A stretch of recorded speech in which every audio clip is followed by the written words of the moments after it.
So we should begin, and as is my habit, we're going to begin with a word of prayer.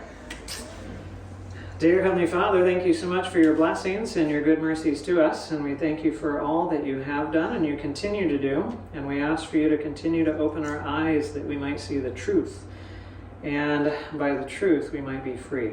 This we pray in Jesus' name. Amen. Amen. And yes, for those that might have been enjoying the entertainment yesterday online, we did find the bug that was stinging me.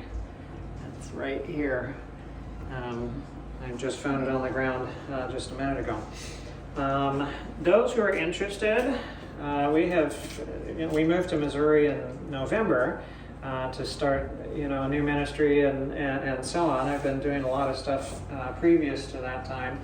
And if you're interested, we put out an article every month, and once we can get the web team to actually finish the website, it's mostly done, but once we can get them to finish it, then we'll get that up and going and start populating it with a lot of data. And so if you want to keep up on things there, you can just put your name and an email address. If not, that's fine.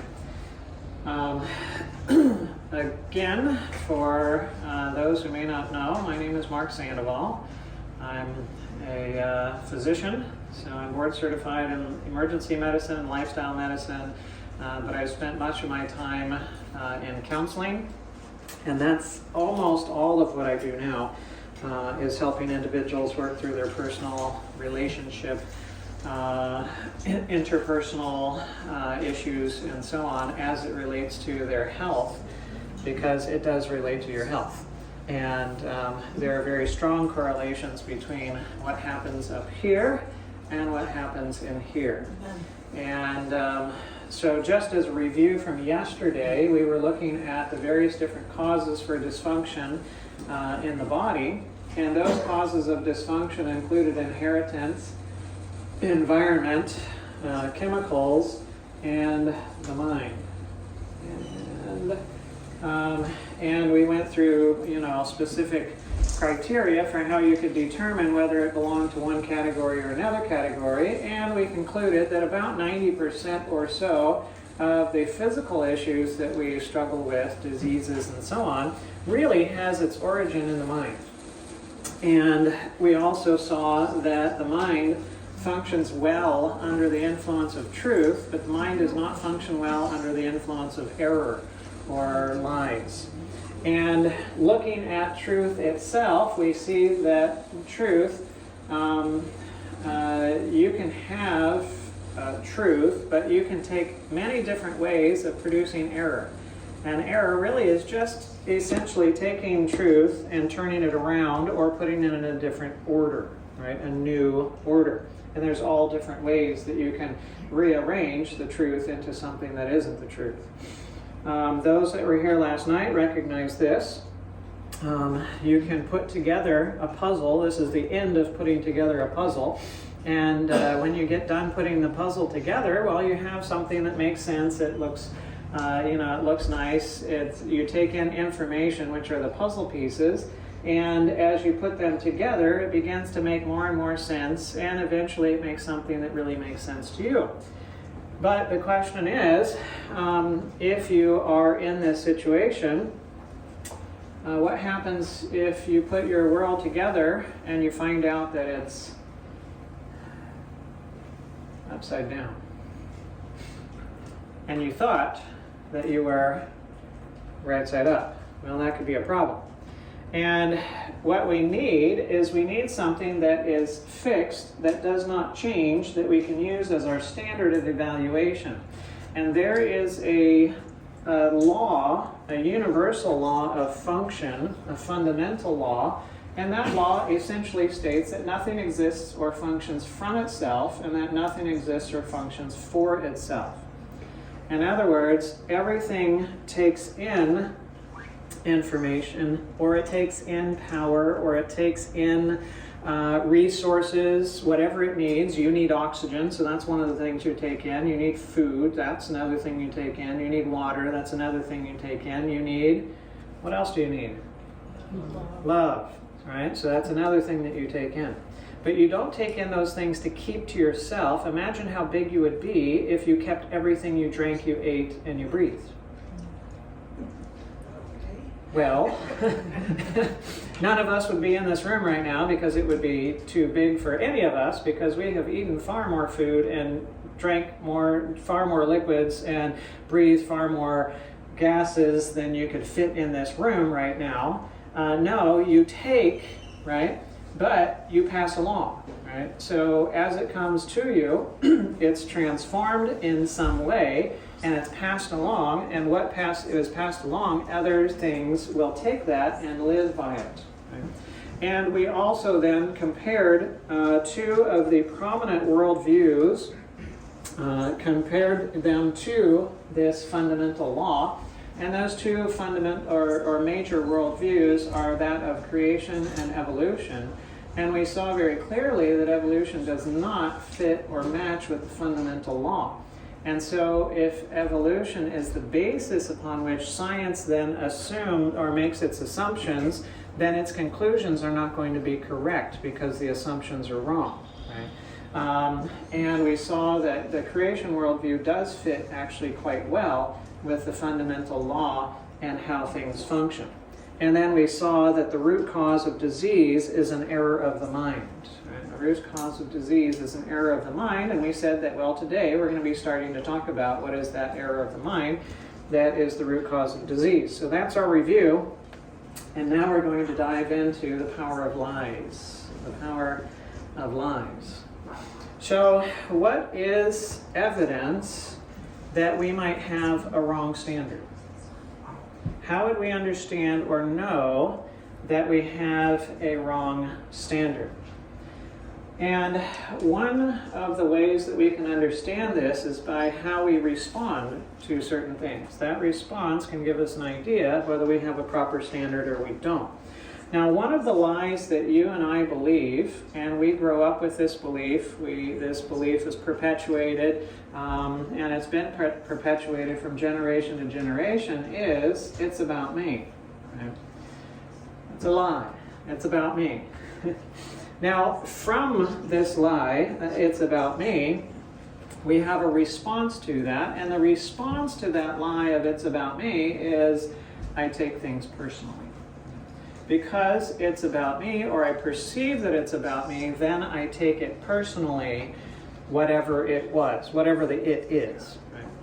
So, is this really true? How do things really work out? Well, let's take some simple analogies. Let's say that you have a cat. Anybody here have a cat? All right, so we got a few cat lovers. We have a cat too. He was standing on my shoulders this morning,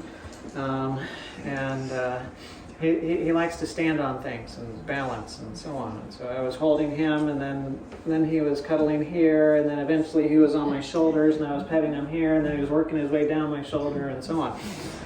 So let's say that your cat gets on the table and knocks the cup over, and now there's water all over the table. How come it's water that's all over the table?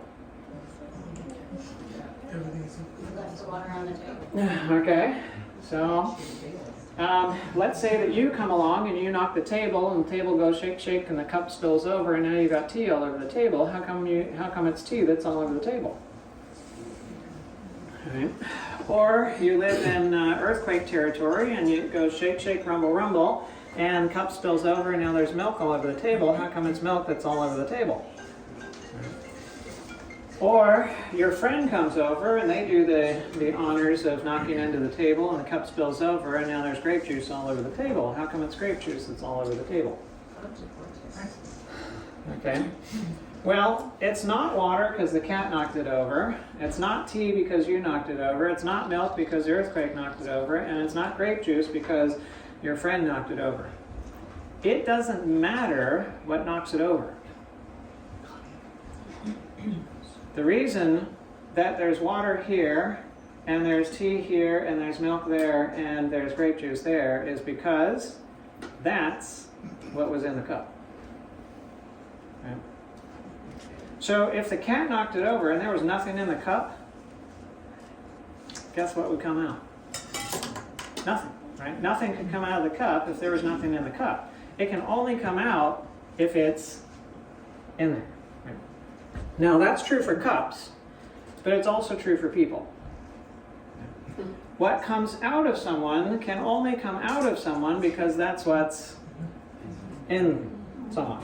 Right? It can only come out of them if it's in them. And so, what comes out of people? All kinds of stuff. Oh, yeah. Whatever's in there. All kinds of stuff, whatever's in them. Does that stuff ever come out of people and come your way? Yeah. Right.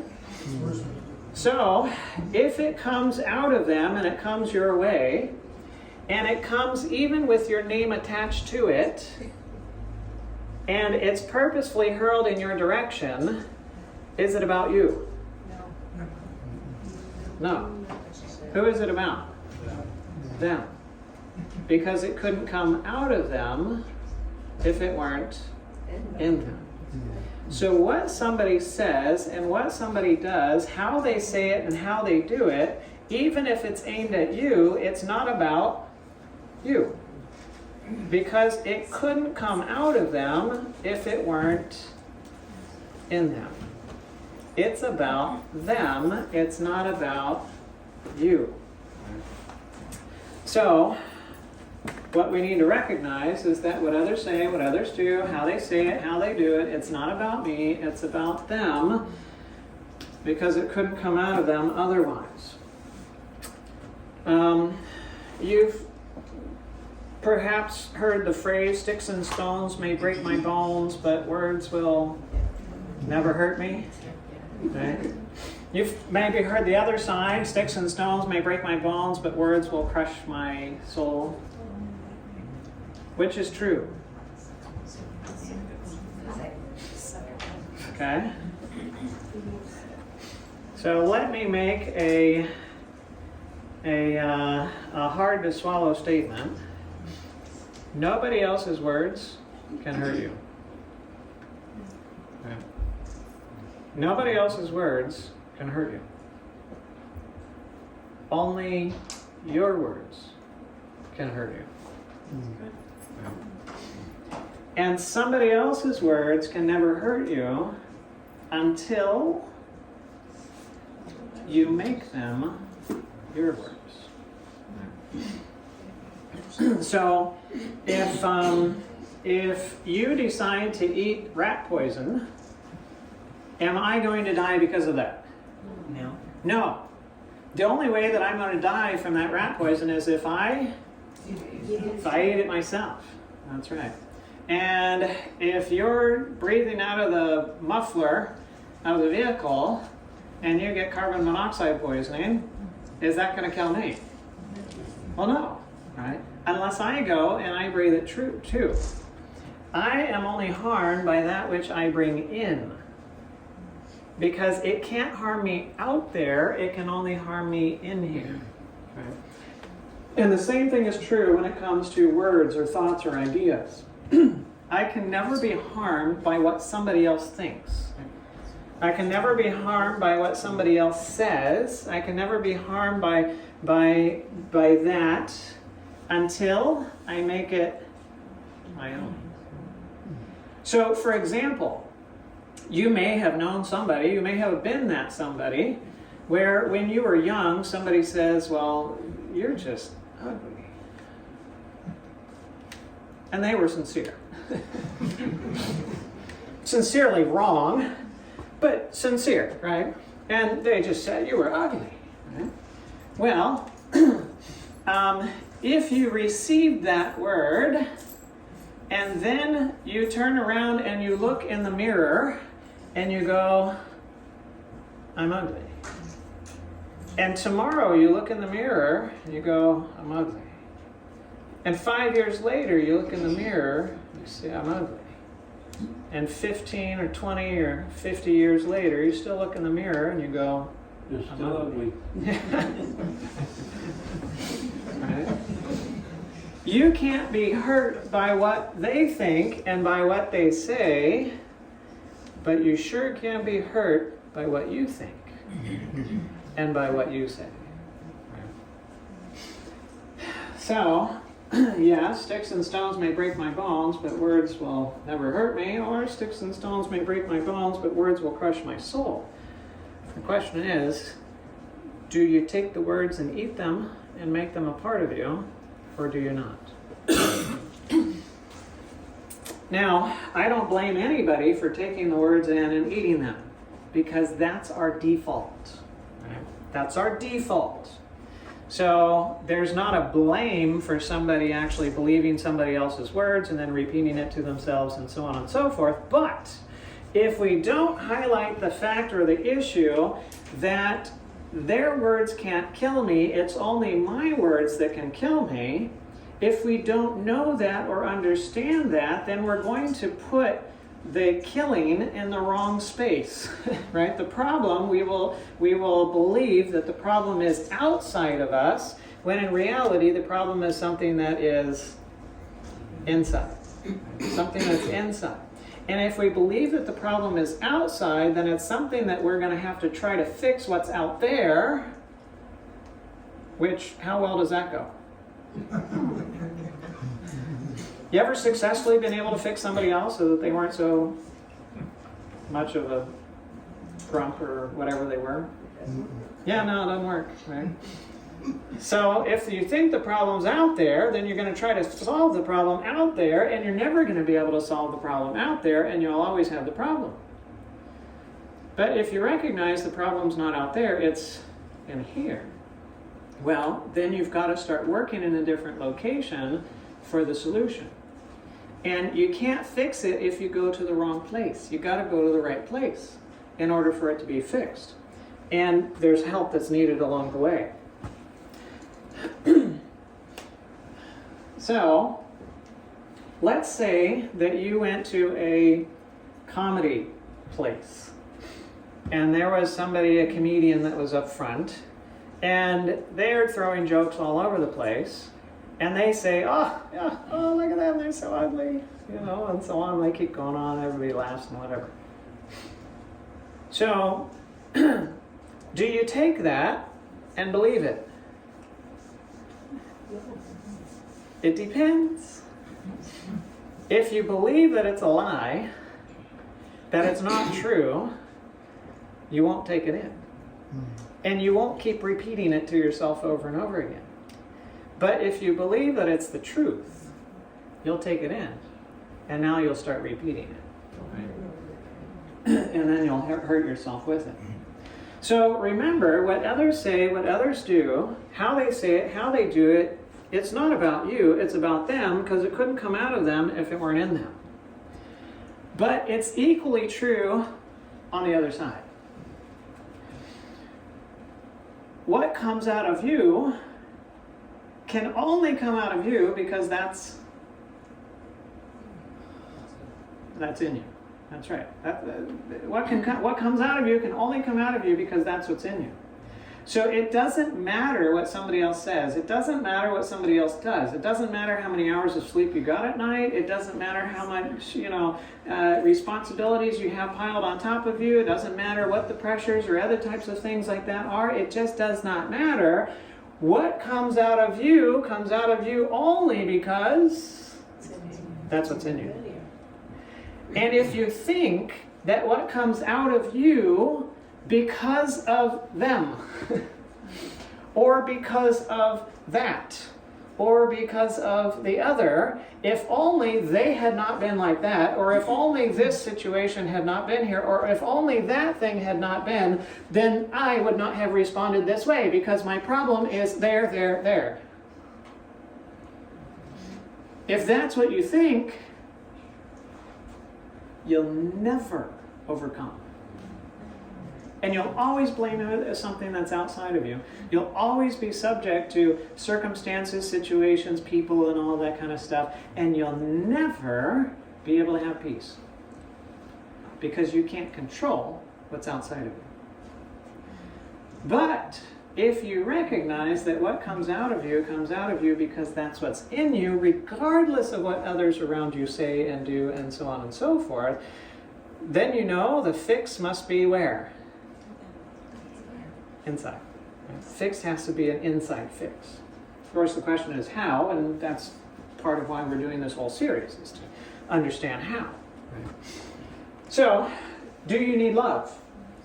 Yes. Okay. So yes.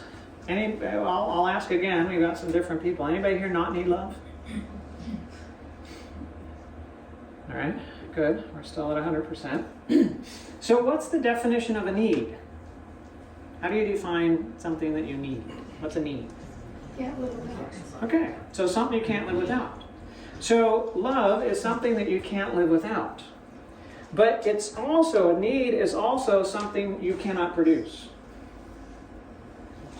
I mean, tell me something that you need that you can produce. Right? My wife just elbowed me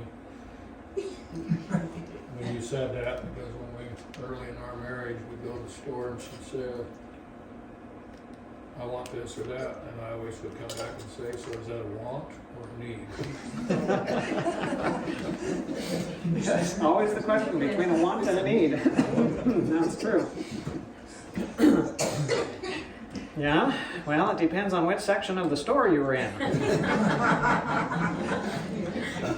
Okay. We can produce some needs, can't we? Okay. All right. So we can't. So can't we produce some needs? Okay. I mean, we can buy needs.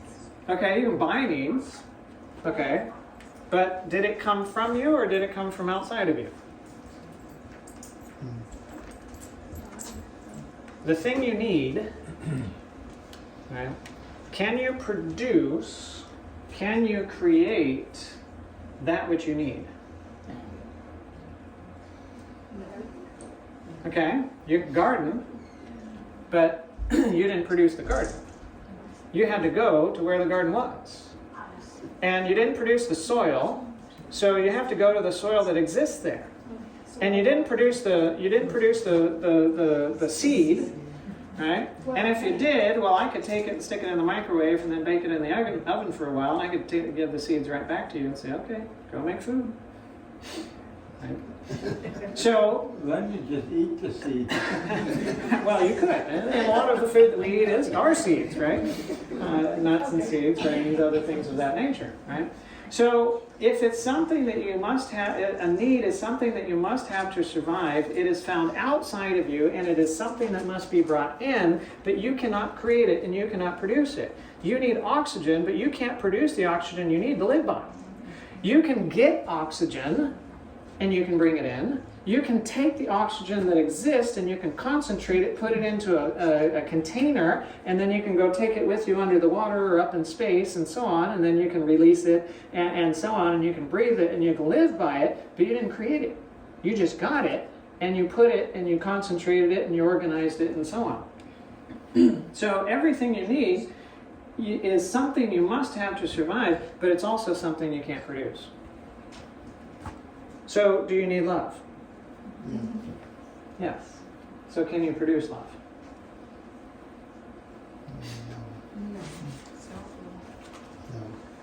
No, you can't. Is that just our problem, or is that everybody's problem? It's everybody's problem, right? It's everybody's problem. So, let's go back to this little issue. So natural selection is the process whereby which organisms that are better adapted to their environment tend to survive and produce more offspring. Right? So let's just take that theory of natural selection, and now let's add a need to a species for which there is no supply.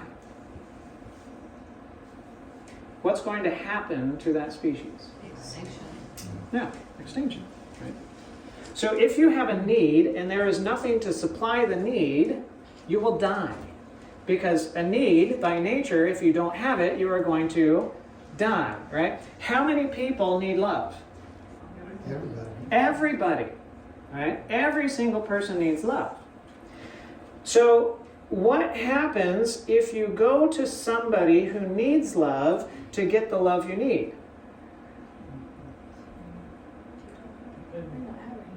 And that person goes to another person to get the love that they need. And that person goes to another person to get the love that they need. And that one goes to another one to get the love that they need. And everybody's going to everybody else to get the love that they need, but not a single one of them can produce it.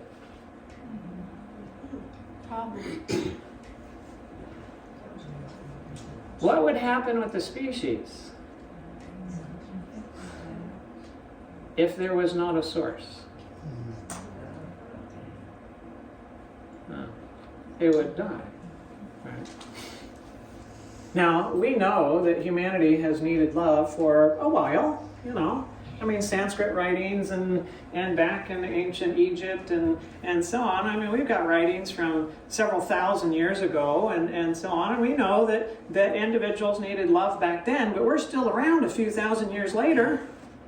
So how are we alive a few thousand years later if we all need love and nobody can be the source of it?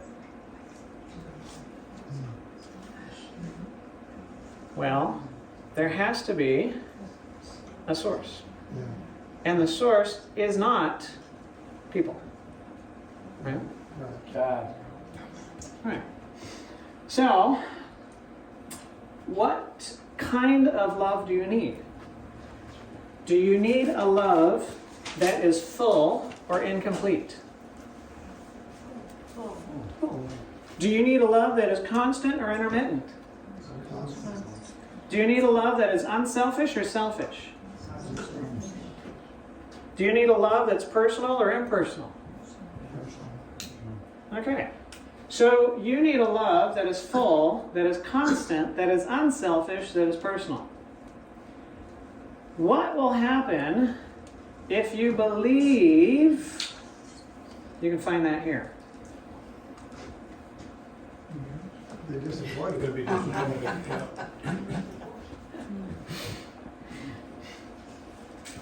Yeah. Yeah. So comes a huge lie that we all buy into.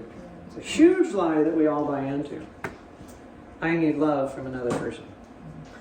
Could you flip back to the other one? Thank you. Yeah. Yeah. The lie. I need love from another person.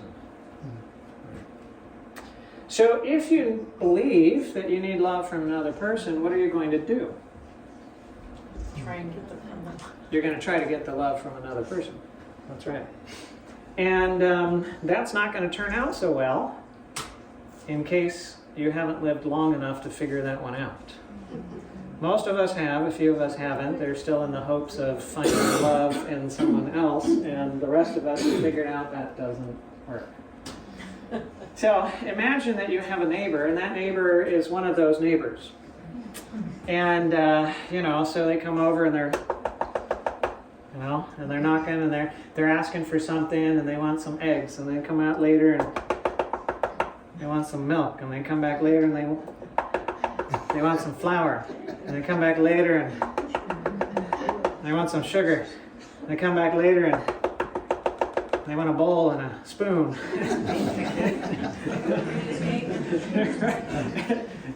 And they're asking for the icing too, so it's cake season. So they're always coming over for something. But today it's different. It's like,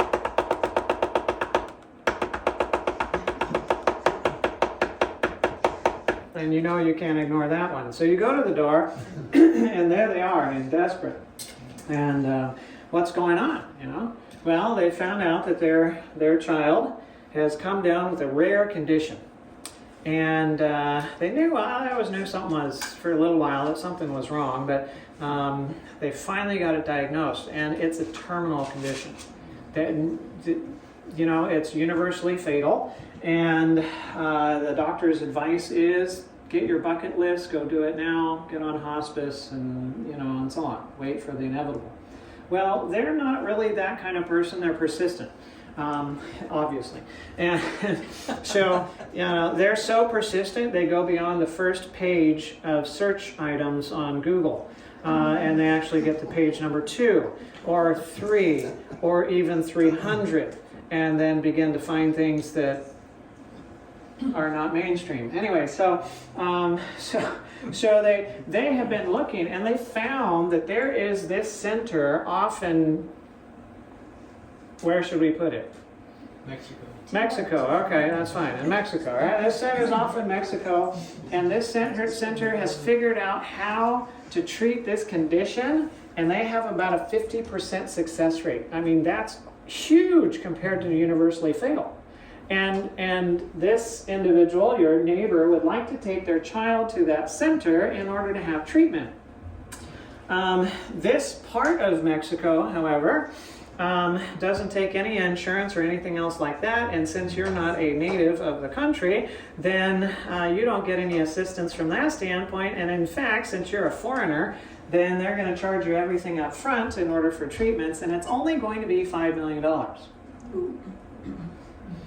So, the neighbor is here for $5 million. So how many of you are going to give the neighbor $5 million?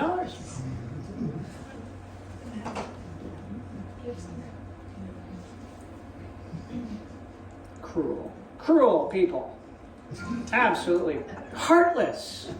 Now let that poor child die, not give him a chance to live. I can give him $2. Then give him $2. You didn't shoot both of them, did you? No. Okay. All right. So I'm wandering around here. I did come from Alabama. I know that they kill bucks. Sorry. Sorry, the dad jokes come out of me from time to time.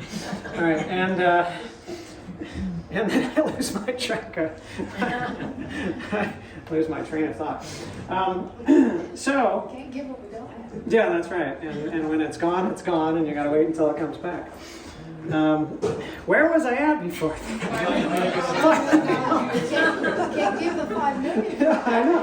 So yes, no, so you can't give it, right? Because you don't have it. You can't give what you don't have. That's right. So maybe you give them $2. 2 dead deer. $2, or you give them whatever you have, and towards that goal, so that they can go keep fundraising and whatever. But you know what they do? They come back later, and they want the $4,999,998, and they come back later, and they want the rest of the $5 million, and they come back later, and they want the rest of the $5 million. And several times a day, every day, the weekday, weekend, they are there knocking on the door. They want the rest of the $5 million. How do you feel? Ready to shoot them. All right. Ready to shoot them, right? Yeah. Why? Because you're frustrated. Right? You're frustrated. Why? Because you don't have what they need. But they've got this weird idea, you've got it. And you're not giving it to them. So how do they feel? They're frustrated too. Because you're not giving them what they need. Welcome to human relationships. Right? Welcome to human relationships. You got one person going to the other person to get what you need, but that other person needs exactly what you're trying to get from them. And so you're going to them as if they're the source of what you need and they can supply what you need. A love that is full and constant and unselfish and personal. I mean, come on, have you ever seen that in somebody else? No. And so is it any surprise that they don't actually meet your needs? Surprisingly, it's surprising. Because we expect that they can. And then we get frustrated when they don't. And then we're upset. And then guess what happens to them? They get upset because they think they should be able to supply your needs and make you happy. And you're not happy. And so they're not happy because you're not happy. And everybody's not happy because everybody's going up and barking up the wrong tree. Yeah. Why? Because a lie that we believe we need to get love from another person. Doesn't work. Never will work. There's another lie. It's very similar. but it's just a little more broad. It's not just love, but the lie is others must meet my needs. So others are there to supply what I need. And so then my dependency is upon others. Right? So whose responsibility is it for me to be filled with oxygen? It's mine. I gotta breathe. Right? I mean, you can, if I stop breathing, you can hyperventilate over there. It's still not going to help me. It's not going to help you either, because you're going to pass out and I'm going to pass out as long as you keep hyperventilating enough, right? So you can breathe extra. Well, that's great, but it won't do me any good if I'm not breathing. And whose responsibility is it for me to be filled with water? It's mine. I got to drink it. And whose responsibility is it for me to be filled with proper nutrients? It's mine, right? I've got to eat it. So, have you ever been empty or felt empty when it comes to love?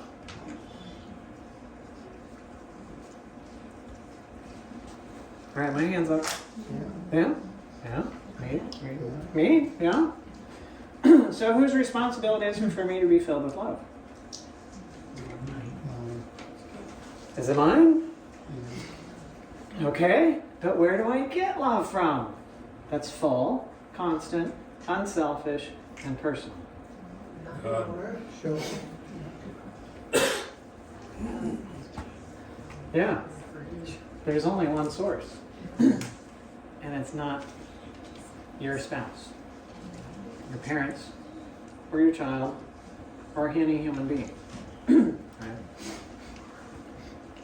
Right?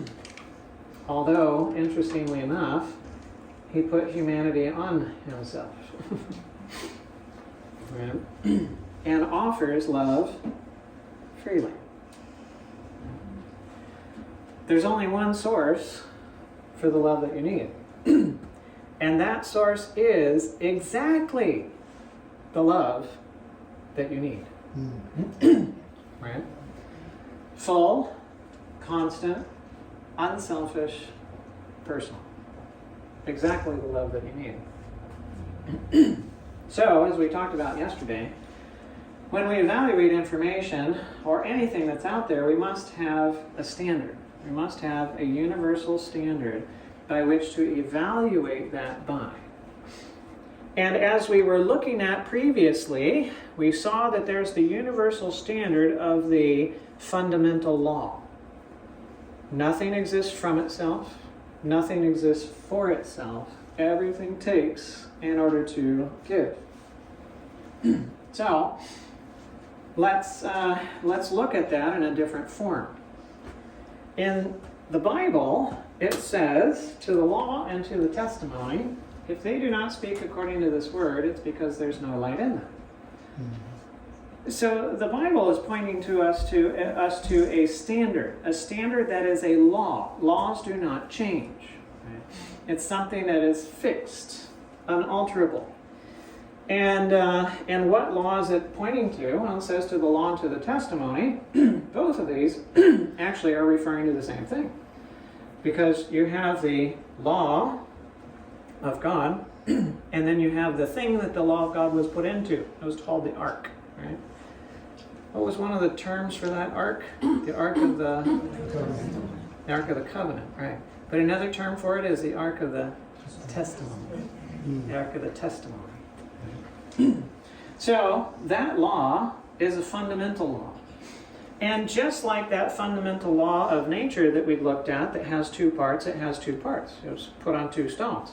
I used to think God put it on two stones because his finger was just too big to get it on one. I mean, that's what I thought. I mean, that's... I wasn't thinking of, thanks, the water crew, thank you. Thank you. I wasn't thinking of the fact that, God made atoms, electrons, protons, neutrons, quarks, gluons, strings, subatomic, stuff.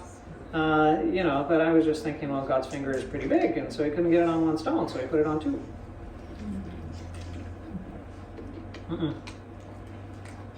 That's not why. Why did he put it on 2?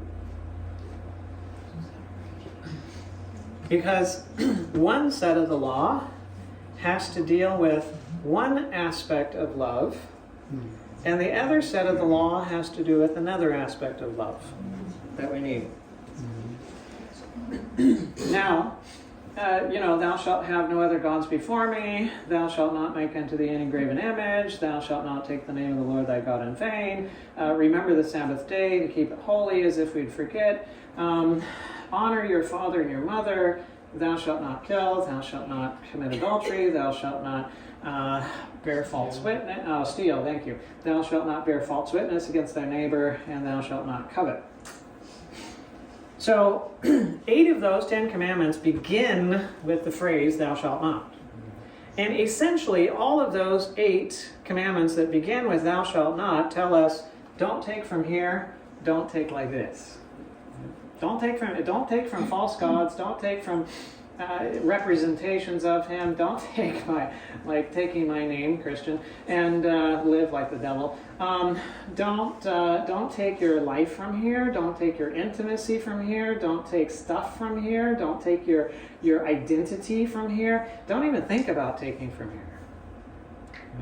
Don't take from here. And so that leaves us with 2 commandments, one on the first stone, one on the second stone.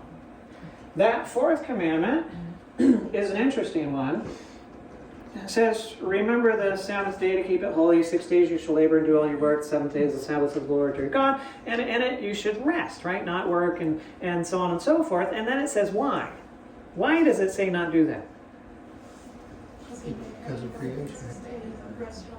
Okay, so because God created the earth in 6 days, and then he rested on the 7th day, right? So it's a memorial of creation. It's a memorial of the Creator. It's a memorial of the fact that God is the originator of everything you need. God is the source.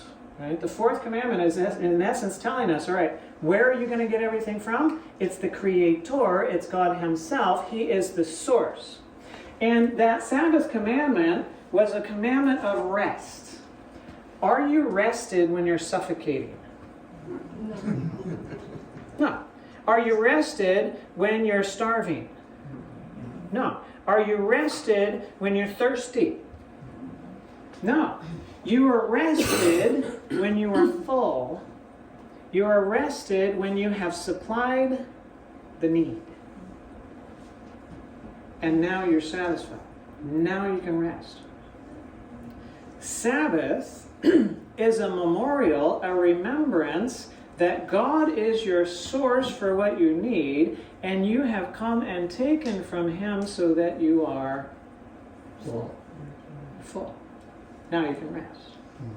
So that 4th commandment tells us, come, take from God everything you need so that you're full. So that you're full. And then there's the 5th commandment, honor your father and your mother. Is honor taking or is honor giving? It's giving. So, any of you had parents that were completely honorable? Completely honor-worthy? Sorry, Mom. Sorry, Dad. No.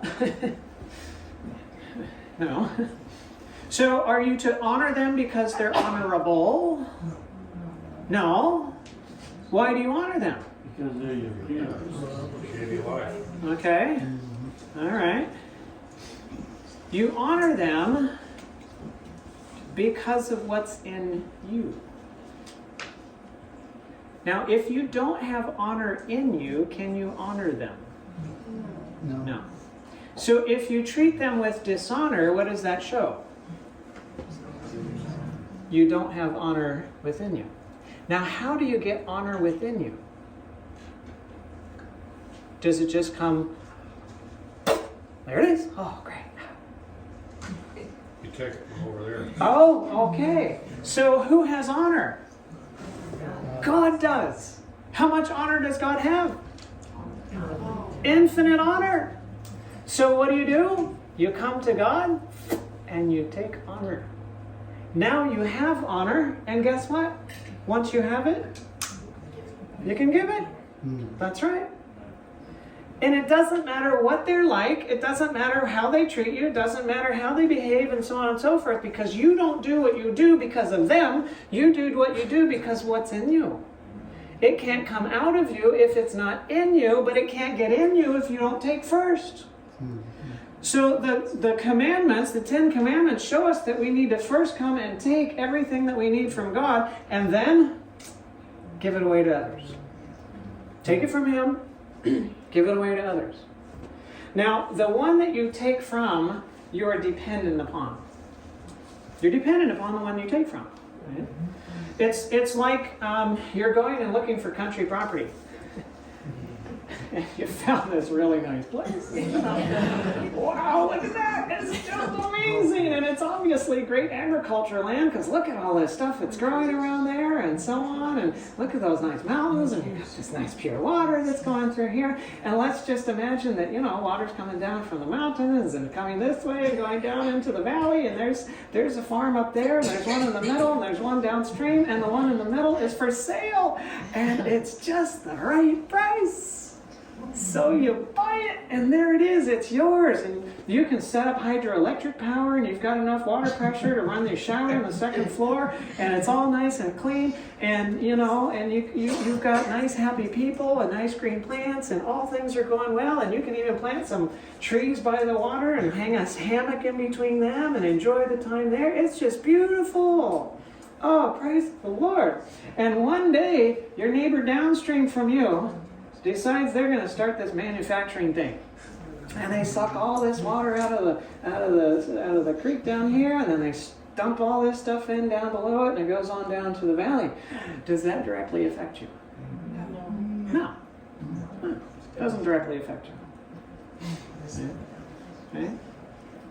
Because you already took all the good water you needed. You've got your water pressure, you're still watering your plants and all that kind of stuff, and you passed out of your property into their property, all that nice good stuff, and now it just continues going on down there. And what they do with it, that's their problem. So what happens if your neighbor upstream, they decided to do that? Is that a problem? Well, that's a problem now, right? And now you got to do something about it. You don't have to fight with your neighbor downstream from you, because if they want to be if they want to be that kind of person, then that's their problem, to be that kind of person. But if they're upstream from you and they want to be that kind of person, you can't handle that, because now your people are green and your plants are brown. And that hydroelectric generator's getting all gummed up, and things are just not working well. So you got to try to fix the one up above from you, but you could care less about the one below you. Maybe not care less. You can be good friends with them, even though they're that kind of person, So you're dependent upon one that you take from, but you're independent of the one that you give to. So the 10 Commandments, the law of God, the standard shows us our dependency needs to be upon whom? God. And who else? No one else.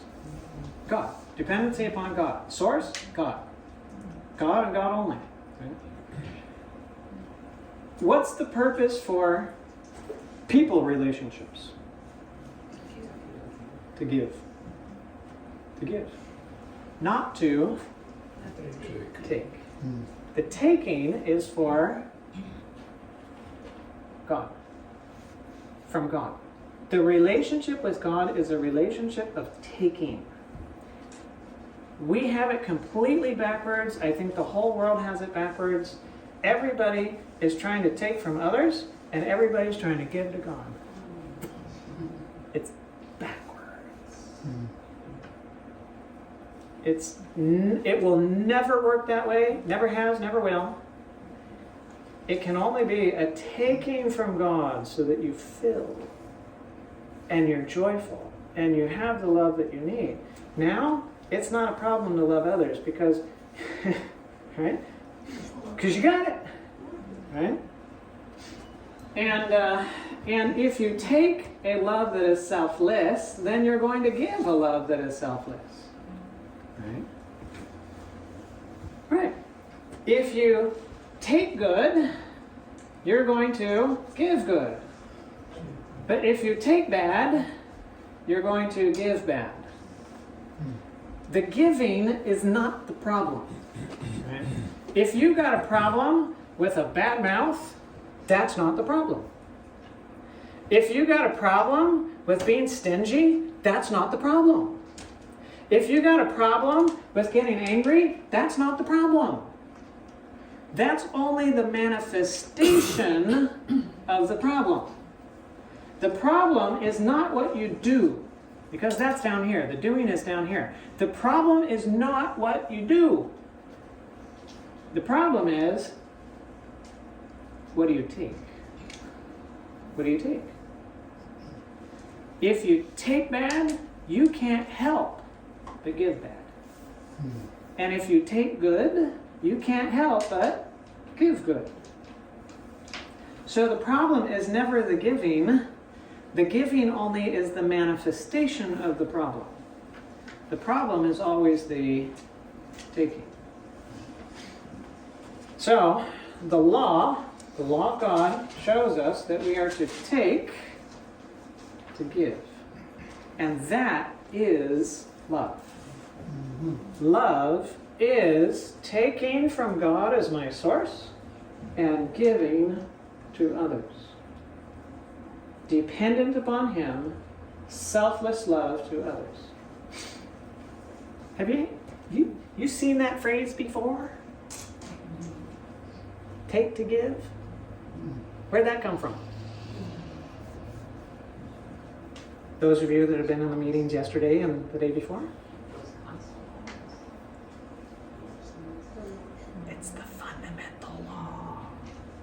It's the fundamental law of all nature. That nothing exists from itself and nothing exists for itself. That means everything takes to give.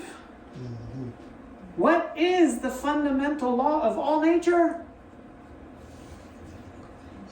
It's the Ten Commandments. It's the law of God. It's the fundamental law of all nature.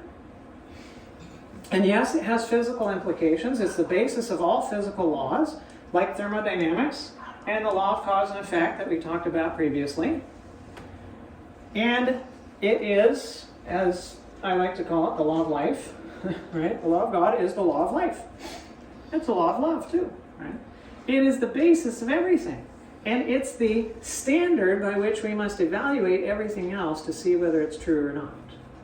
If we don't have this standard, we're going to get way off. Right? And there are spiritual implications to this as well. One of those, that all created things are channels. Everything functions as a channel, taking its life and power and resources and so on from God, who is the source of all, and all things then pass those things on, use those resources, and gives to others to support their life and their function. You don't function as God, you function as a channel. And a God is there to be the source of the whole circuit. Now, yes, you can have, in a circuit, you can have a channel here, and then you can have another channel here, and you can have another channel here, and you can have another channel here. And if they're hooked up in order, and they get back to the source, then you have a circuit. Everything functions as a circuit. And as created things, every created thing functions as a channel in that circuit. And that is unselfish love.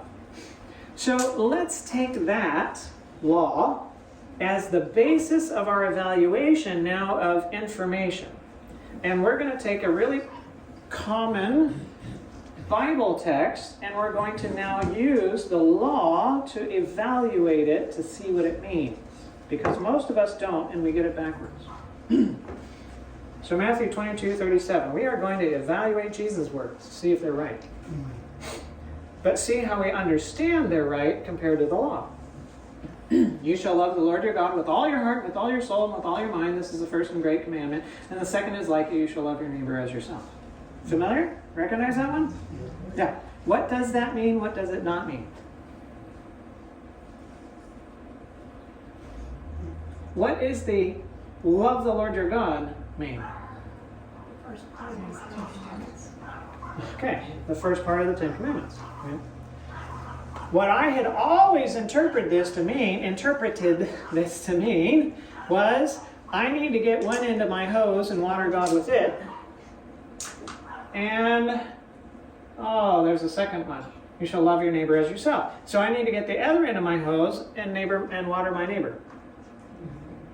So I'm going to water God with one end of my hose, and I'm going to water the neighbor with the other end of my hose. How well is that going to work? You're gonna run out of water. That's right. I'm not the source of water, so I'm not going to water either of them. I'm going to fail at both sides. And that's what I thought this used to be. You shall give to the Lord your God with all your heart, with all your soul, with all your mind. This is the first and great commandment. And the second is like it. You shall give to your neighbor as yourself. It's hard enough just giving to the neighbors, and I've got to give to you too. Water, water, water God. Water, water, water the neighbor.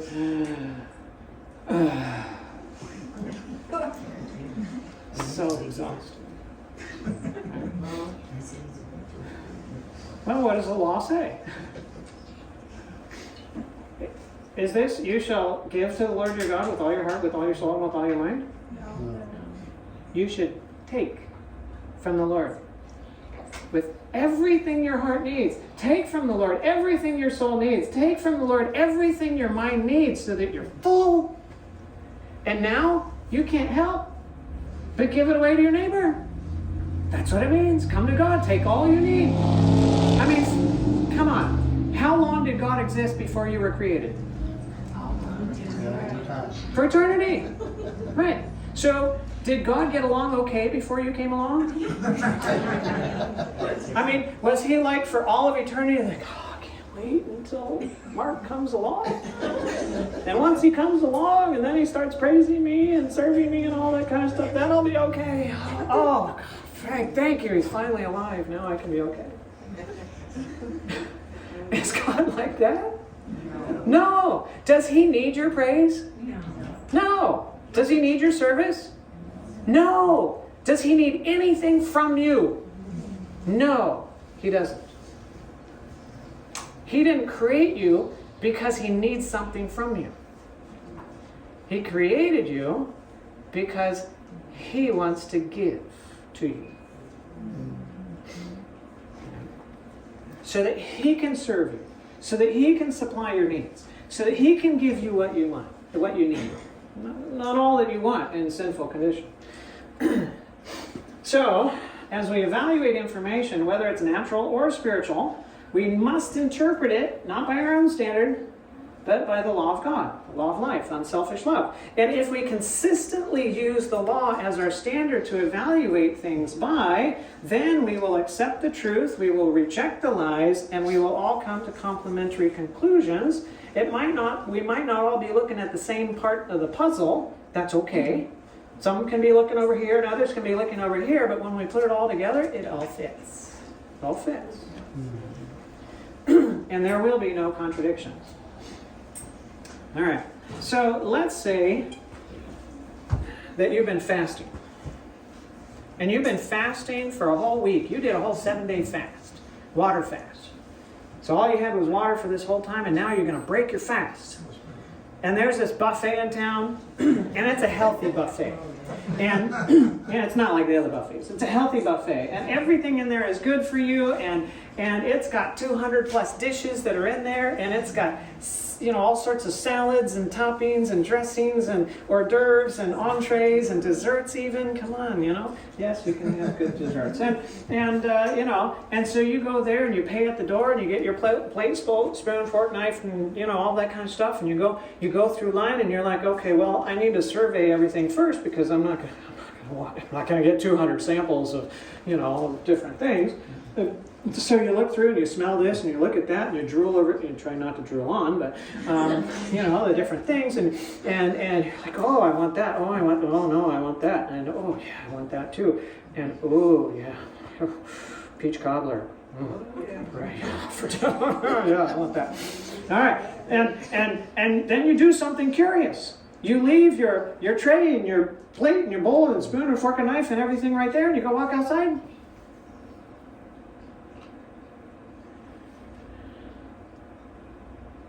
I'm still hungry.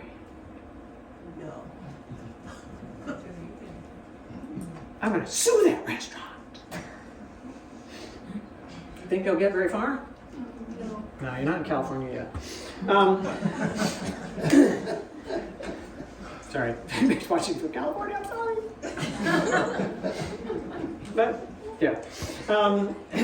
So no, you're not going to get away with that. Why? Because everybody knows it's not the restaurant's responsibility to feed you. It's only the restaurant's responsibility to make the food available and that it meets certain standards, yes. Other than that, it's your responsibility to take and eat. So, did you know God has a buffet? No? Yeah, God has a buffet. It's called the buffet of love. It's got all sorts of stuff, all sorts of different dishes with it. You have things like grace and security and belonging and truth and mercy and freedom and justice and acceptance and sacrifice. Oh, sacrifice, huh? Self-denial. Ugh. All right, so some of the dishes we don't particularly care for, but there's other ones that are in there. Well, it's really good, you know. Oh, I like that, you know. And whatever. And he's got that buffet, and that buffet. Oh, it's beautiful, and it's got all the stuff that you need, and it's got all sorts of dishes, and there's certain qualities about this buffet. One of those qualities is it's open 24 hours a day, 7 days a week. There is never a time that it's closed. He said, I will never leave you nor forsake you. I'm not shutting the door. It's available, right? And he also said in Jeremiah 31:3, I have loved you with an everlasting love. So that means that somebody's not going to come before you and get the last bits of your favorite dish, and then you're coming behind them and going, oh, no more peach cobbler, you know, or whatever it is. No, it's everlasting. It's always full. You're never going to find it empty. And really cool, Isaiah 55:1 says, oh, everyone who thirsts, come to the waters, and you have no money or eat, come to the buffet. You have no money, come buy and eat. Yes, come buy wine and milk without money and without price. It's free. It's free. It's full. It's always open. You can always go, and you can go eat, and you can get full, and wow. But guess what? It's not the only buffet. There's buffets of selfishness too. And you know, like there's one good buffet, and there's all sorts of bad ones, like all the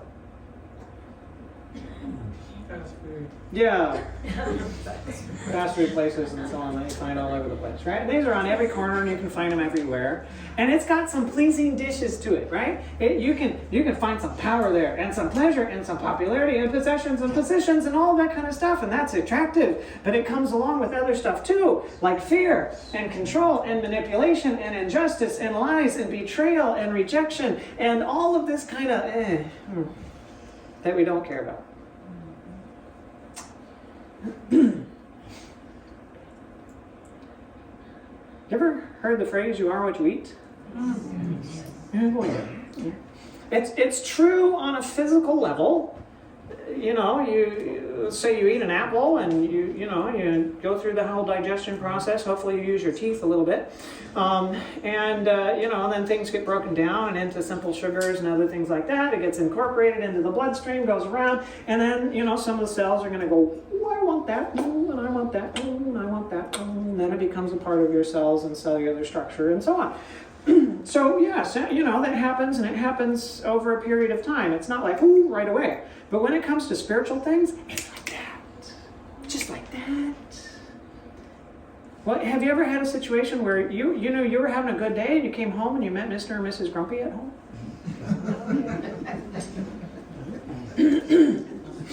No? You're like, what are you whistling at? How long is it before you're like, yeah, not very long at all. Why? Because it doesn't take very long to eat it. You got it. Now you can dish it out. So, you are what you eat.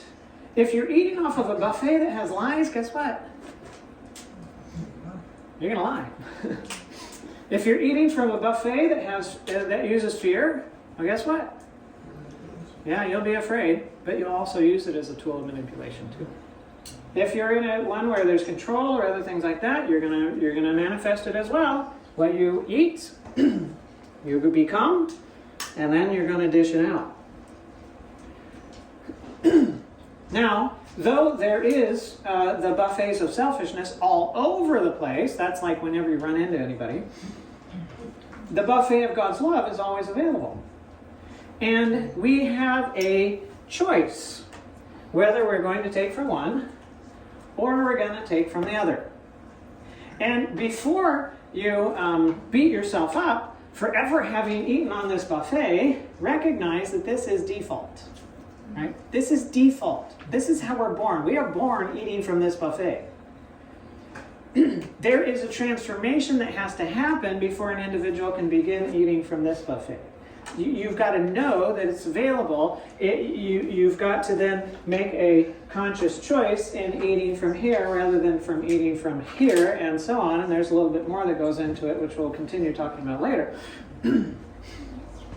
And the environment that you're in, from this standpoint, does not have to determine your outcome, because that environment is always available too.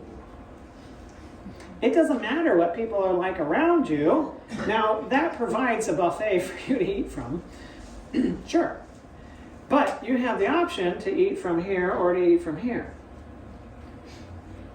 Do you know of anybody that only ate from God's buffet of love and never ate from other people's buffet?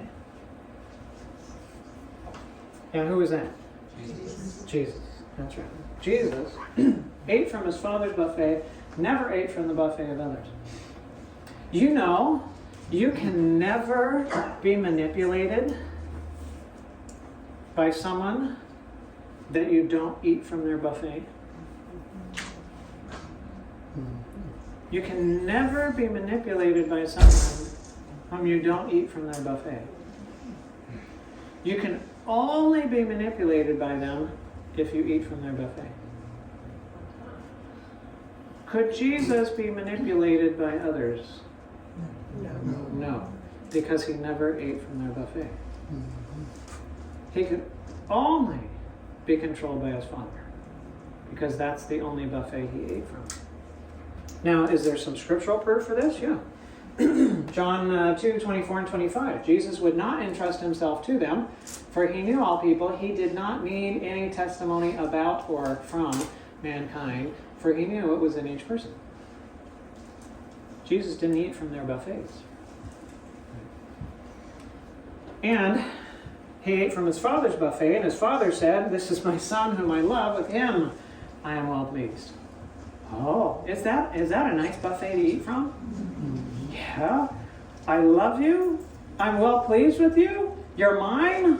Oh, it's belonging. It's acceptance. It's love. It's approval, and so on. That's all that came from the Father to the Son. So, when those mean, nasty religious people were around Jesus, right? Wasn't it the mean, nasty religious people? Right? He didn't have problems with the Romans. Right? He didn't have problems with the other. He had problems with the religious people. So when those grumpy, mean, nasty religious people were... Sorry. Stepping on toes. We're being mean and nasty and calling him a devil and a demon and a Samaritan and all that kind of stuff, and you're just so horrible and whatever. Did Jesus take it personally? No, not at all. Why? Because he knew what they were saying. Even though they were saying it about him, it was not about him. It was about them. Because it couldn't come out of them if it weren't in them. And he wasn't eating off of their buffet. And so he didn't take any words that anybody else said and believe them. He only took the words that his father said about him, and he believed them. So when they said, you are a Samaritan and a sinner and a prince of demons, what was ringing in Jesus' ears? This is my beloved son whom I love. With him I'm well pleased. So while they're saying you're a demon and a Samaritan, what's in his head? I am the Father's son. And he's well pleased with me. So could Jesus be confident in the midst of those circumstances? Well, yes. Because he was believing the truth that came from his Father, and he didn't believe the lies that were coming from others. And they could never control and manipulate him because he never ate off of their plate. They could not control him by fear or using fear tactics because love casts out fear. He did not live by fear. He had peace. He had confidence. He had love. It didn't matter how you knocked his bottle over. All that came out was good because that's all that was in there. You want it? Well, he came to live that life, not just to live it as an anomaly, but to live it as an example, and then to give us the power, the opportunity, so that we too can, by God's grace, learn and practice not taking from the buffet of others and coming and taking from the buffet of the Father. So that regardless of what somebody else is around like us, even if we're married to Mr. or Mrs. Grumpy, we can still be confident and cheerful and happy and all that kind of stuff. And if we come home, I mean, imagine Jesus coming home and he's having a good day. Every day is a good day for Jesus. And, not the things that happened to him, but his mindset and how he responded to them was always good. And so he comes, home and he's got a song and so on and he's singing and whatever. And his brothers are like, oh, you are so sickening. I can't stand having you in this house. You're just, You think Jesus was like, back at his siblings. No. He was, his feelings, his thought processes were never influenced by others. Only by his Father. And his Father doesn't change. Beautiful. Okay, there's another lie. And that lie is, it's mine. It's mine. It's a big one. It's mine. So, let's imagine that you have someone that you love. You love them a lot. And you want to get them the perfect gift. Maybe it's a birthday or an anniversary or something like that that's coming up. And so, you think about them and their personality and what they like and they don't like and so on. And you go looking online, you go shopping in stores, you go looking all over the place, and finally you find it. Oh, the perfect gift. They're going to love it. But it's kind of expensive. And so it looks like you're going to have to save up money for a few months in order to be able to afford it. And you do. And you get the gift, and you wrap it up, and you hide it away, and you get a nice card and everything along with it. And the day arrives. There you are. It's, you come up and you... No, you're not that neighbor. And, and anyway, they open the door, and surprise! And you hand them the present, and they take the present, and they throw it on the ground, they stomp on it, and they slam the door. Oh my. How do you feel? Crushed? Frustrated? Angry? Afraid? Hurt? Feel like doing it to them. Okay, feel like doing it to them? Yeah. Okay. I'm never going to give that again. Forget that. That was the last present. All right, next scenario. You work for Oops. And you've been working for Oops for a while. And you like what you do. And what? It's Ups? No, it's Oops. You can pronounce ooh as ooh, right? That's an ooh, right? You don't say ya. You say you. That's you, not ya. So that's Oops. She says it's ups. She was involved in the FedEx UPS merger. You know, that one fell apart, right? Because everybody got fed up with the company. All right, so you've been working for Oops for for a long time. And you enjoy what you do. You're one of those brown people, right? You like wearing brown clothes and driving brown vehicles and carrying brown packages and going up and knocking on brown doors, and you got even that little brown thingy that you write on and track all of your stuff with. And so you go up and you got a package and you stop at a particular residence and you take the package up to the front door and you knock on the door. And the resident comes out, you have them sign for the package, they sign for the package, you hand the package to them, they take it and they throw it on the ground, they stamp on it, and they slam the door. How do you feel? Oh well, theirs doesn't matter? Surprised? Oh my? It's theirs. Okay. All right. So, your response in one situation is entirely different from your response in another situation, but the same thing happened. One united lesson. Okay, all right. So, what's the difference? The difference is, in the first scenario, You're invested. it's mine. That's right, it's mine. That was my present. It was purchased with my money. It represents my love, and that was my loved one. And the second scenario, it's not mine. Right? It wasn't my money. I mean, I'm getting paid even when they're trashing that stuff.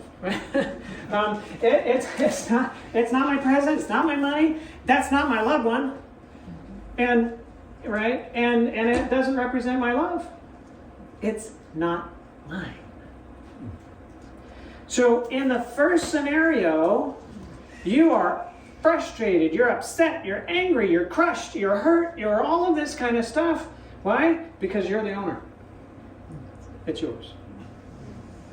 And what you give away represents you. And so what's done with the gift is done to you. In the second scenario, you don't take anything personal. Now, you might be cautious. You might be curious. You might be putting a little distance between yourself and them because you're not sure exactly what's going to happen next. Right? So there might be a little caution or other things like that. But you don't take that personal as a personal offense. Why? Because it wasn't yours. You're not the owner. You're only the steward of carrying something that belongs to somebody else so that they might have it. You are a channel. That's awesome. You're a channel. If you're the owner, you have the problems. If you're the steward, they're not your problems. So if the steward drops it, it's just an oops. If the steward drops it, well, yes, that's oops. And you'll have to go back to the owner, the company owner that you work for that. That's your responsibility. And what's the company owner going to say? Oops. Well, yeah. Try not to do that in the future. Go. Deliver. All right.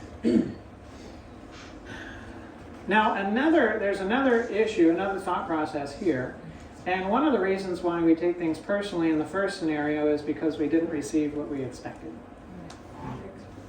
There was an expectation along with the gift. Now, it depends upon the expectation, but there was some kind of expectation. There was an expectation that they might receive it or receive it joyfully. There might be an expectation of a thank you or some kind of gratitude. There might be an expectation of a hug or a kiss. And it just depends on the relationship and so on, right? Some of them you don't want that kiss from. Other ones you might. And so on. So depending on that relationship, you have an expectation of what you might receive in relation to giving that gift. Because, as you mentioned, human love is an investment. Human love gives something of value, but there's an expectation of receiving something of greater value back. Alone. So, what's that? Alone. Alone, yeah. Yes. but again, receiving something of greater value in return, and may not just be an interest.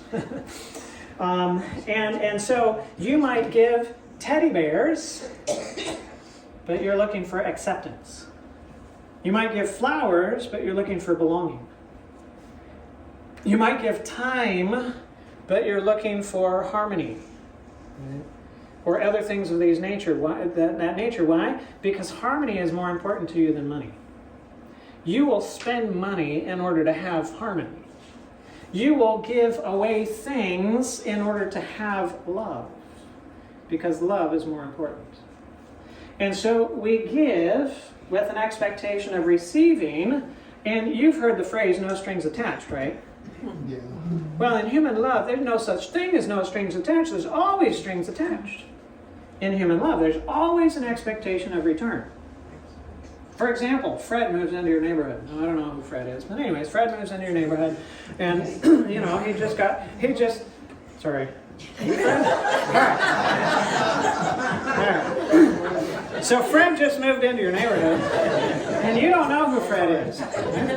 And he comes knocking on the door, meeting his neighbors, saying, "Hello, I'm Fred. I just moved into the neighborhood," and so on and so forth, coming to meet the neighbors and so on. And he hands you something. He says, "Here, use this for whatever you need." And he turns and he walks away. What are you thinking of Fred? What a nice guy. Yeah, what a nice guy. Suspicious. Strings attached. Strings attached. Okay, so you're worried about strings attached. What does he want? What's up with it? He doesn't know you. It's not like there's any relationship or anything like that. He just came to meet you, and he gave you a $20 bill. Yeah, that's round one. Round two is Fred comes to your door for the first time. You've never met him before, and so on. He introduces himself. "I'm Fred, moved to the neighborhood, just coming to meet the neighbors," and so on. And he hands you a suitcase. He says, "Here, use this for whatever you want." And he walks away. And you open the suitcase, and it's just packed full of 20s and 100s and so on. It's just chock full. I mean, that thing came spilling out when you open it up. Now what are you thinking? Where do you save it? Where do you save it? Oh, Fred is really good. I really like Fred. I'm glad he moved to the neighborhood. What's he growing? Yes, all those farmers nowadays, you don't know. Right? It's all legal. All right, so if you were in that scenario, which present would you rather receive? The $20 or the suitcase full of money? All right, so, a lot of you would accept the suitcase. But you don't know if the suitcase comes with the mafia. That's right. Always a catch. And and usually when I'm talking to audiences, I get about half-half. I'll get about half of an audience. An average, some audiences way more on one side, more on the other. But on average, I get about half-half. About half of the audience will accept the suitcase. The other half of the audience will accept the $20 bill. And there's a few holdouts, they won't accept either. Why? Well, would you have any concern about accepting the suitcase? Yeah. And what are you doing? You're weighing the cost-benefit ratio. Right? You're weighing it and you're going, "Oh, this is a really good benefit, but I wonder if the cost is so bad that it wouldn't be worth it." Right? Like now, What's the catch? yeah, now Mario comes to break your arm to get it back later, whatever it might be. Hopefully there's not a Mario in here. All right. All right. So how much you need back is dependent upon your expectations. Oh, yes, this is all really good stuff. So we have expectations of return. We believe that we're the owner. We believe that we need love from other people. We believe that we are our own. And these are the basis of a whole bunch of problems. We'll just cover one more, and then we'll close. A lie, "I love you," is a statement of fact.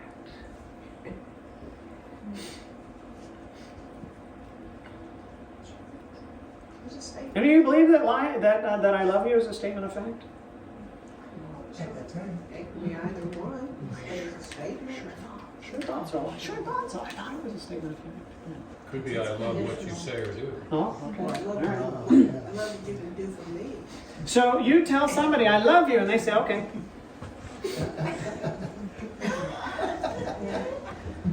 And you tell them, I love you, and they say, well, whatever. Also depends on. And then you say, I love you, and they say, well, that's your problem.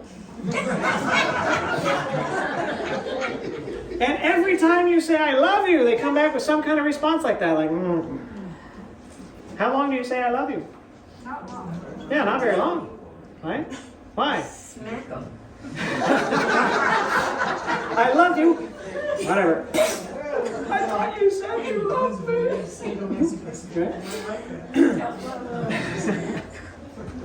Right? So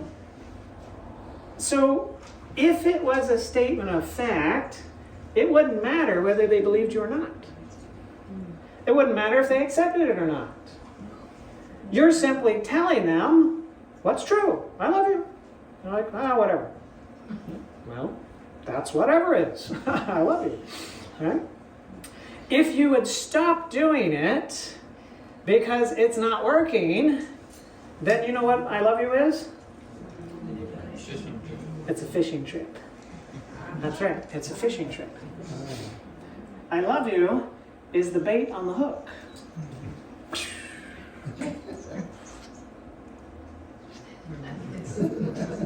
I love you.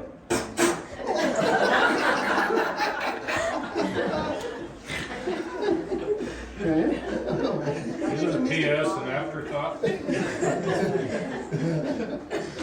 Yeah. Postscript. I love you. And after everything else, I love you. Yeah. So yes, I love you is a fishing trip. What are you fishing for? The return word. I love you I love you. too. I love you too. So I love you is not for you. I love you is for me. I love you is for me. Even though I might give it to you, it's not really for you. It's only a way of getting from you what I need. I love you is a nice way to manipulate somebody else. I know what you're talking about. Yeah, me too. I've been married for a few years. And I have a few children. Okay? And I am very proficient at these fishing trips. I've been fishing most of my life. And so on. So is my I love you selfless or is it selfish? Fish. Selfish.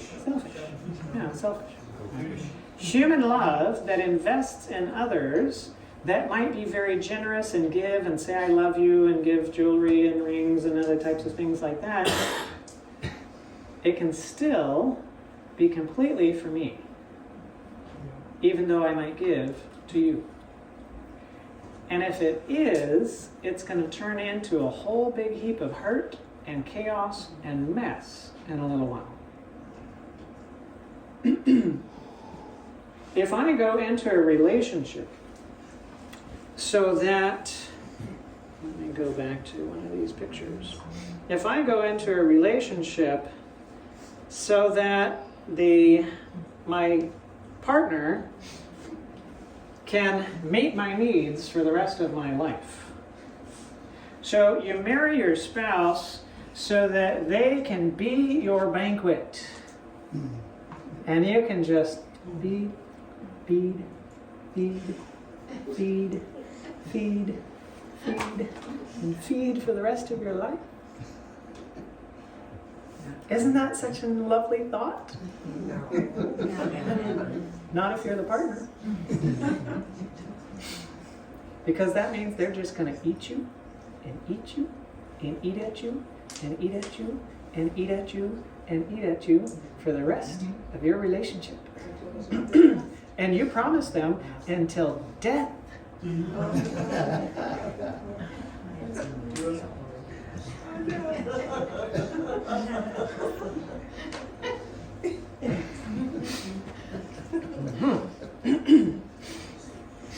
So if you go into a relationship with the expectation that the other individual is going to feed you, then what happens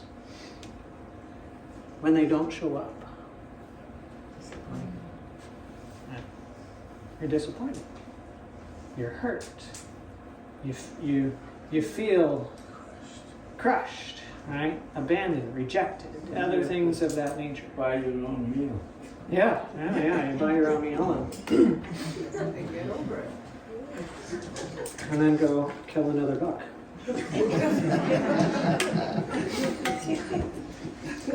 Can you And cook try that good fishing too? again. What's that? Can you cook good too? Can I? No. If you kill a buck, what are you gonna do?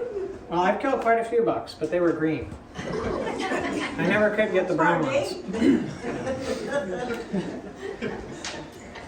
So, what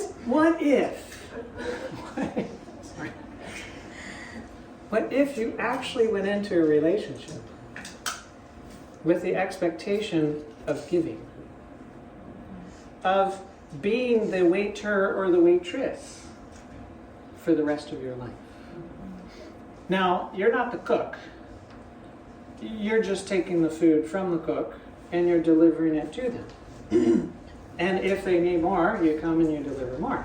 And you come and you deliver more. And you come and you deliver more. And the purpose for your relationship is simply to take from the cook and give to the spouse. And then the spouse doesn't show up. Who do you feel sorry for? For them. Because when they didn't show up, now they don't get to receive it. Because you had something good intended for them, and now they didn't show up, and now they can't receive it. And so you don't feel sorry anymore for yourself. You feel sorry for them. Same scenario, but a different perspective. And a different perspective will change everything. A different perspective will change everything. Without a single change in other people and how they behave and how they respond and what they're like and other things like that, a different perspective in you can change entirely how you are and how you respond and what you feel like and how you think relative to everything that goes along around you. And while they may remain messed up, you can be okay because your perspective is correct.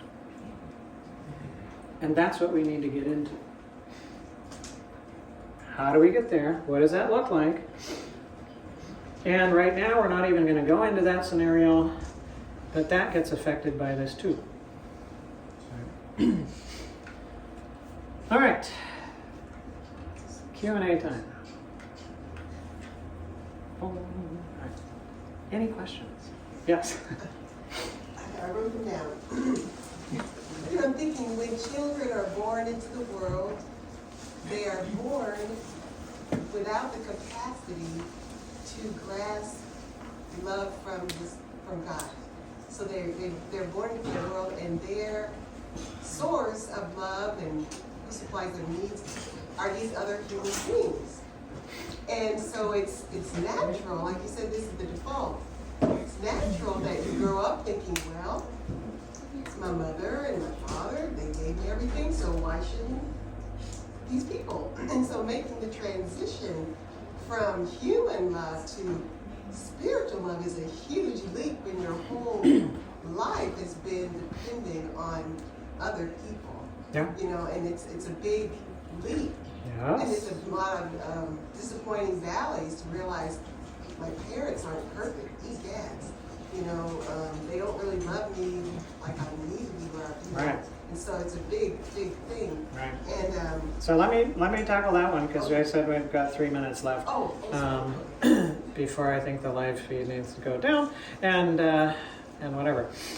So yes, you're absolutely correct.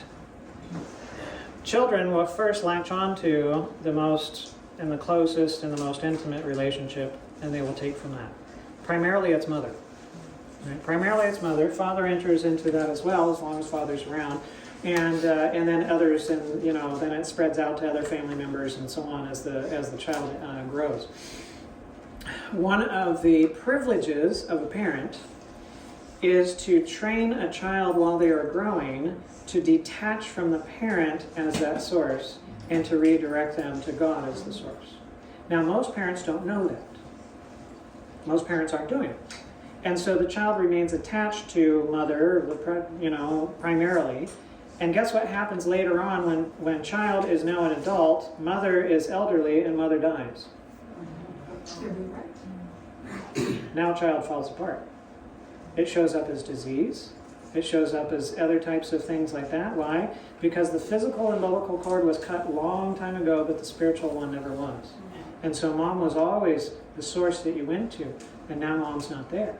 And now you don't have that source. And now you begin to crumble. And so yes, children do latch on to people initially. And yes, there is a weaning process that is necessary. And most parents don't do that very well. And so we get to learn as adults, after trying all of these human sources and it failing, until eventually we finally realize, hang on, it's never going to work out here. And then we start looking for somewhere else, another source to go to. And of course, God's been waiting the whole time. He's like, hello, I'm here. I've been here all along. And I have all the love that you need. And it's right here and it's available to you. And yes, you are really messed up. But I love you anyways. And here we go. Let's get fixed now. Right?